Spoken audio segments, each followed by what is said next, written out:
ઓવૈસીની party AIMIM Delhi રમખાણોના poster boy Shahrukh પઠાણને ticket આપે તેવી શક્યતા। તાહિર હુસૈન બાદ દિલ્હી દંગાના અન્ય એક આરોપી શાહરૂખ પઠાણને પણ ચૂંટણી મેદાનમાં ઉતારવામાં આવ્યો છે।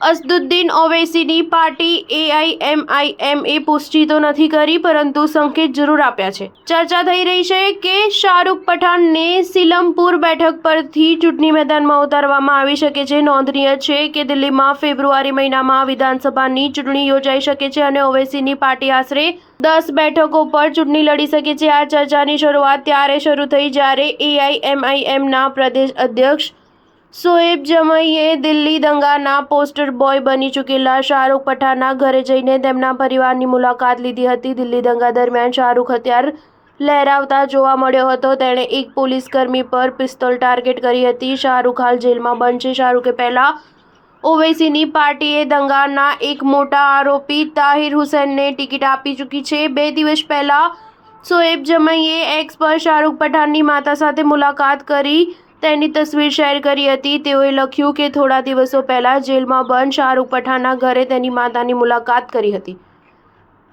એઆઈએમઆઈએમના એક ડેલિગેશને તેમના પરિવારે મુલાકાત કરી તેમની સ્થિતિ અને કાયદાકીય સહાયની બાબતે વાતચીત કરી છે। દિલ્હીમાં ન્યાયની મુહિમમાં અમારું નાનકડું પગલું ઘણા પરિવારોને આશ્વાસન આપશે જેના બાળકો ટ્રાયલ વિના વર્ષો સુધી જેલમાં બંધ છે। સુપ્રીમ કોર્ટ અનુસાર જામીન એવા કેદીઓનો અધિકાર છે જે ઘણા સમયથી પડતર છે।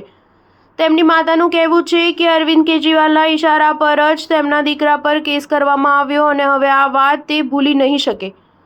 જમાઈએ મીડિયા સાથે વાત કરતા કહ્યું કે ટિકિટને લઈને અંતિમ નિર્ણય હાઈકમાન્ડ કરે છે। પ્રદેશ અધ્યક્ષના રૂપે મારી જે જવાબદારી હતી તે પૂરી કરી છે। શાહરૂખે ટિકિટ મળવાની ચર્ચાને નકાર્યા વિના કહ્યું કે હજુ તેના પર કોઈ નિર્ણય લેવાયો નથી, પરંતુ સીલમપુરથી એક મજબૂત ઉમેદવારની જરૂર છે કારણ કે આપ અને કોંગ્રેસના નેતાઓએ પક્ષ બદલી લીધો છે। એઆઈએમઆઈએમ જેને પણ સીલમપુરથી ટિકિટ આપશે તે મજબૂત ઉમેદવારને આપશે। સ્ટાર ન્યૂઝ 7 હંમેશા સચ્ચાઈની સાથે।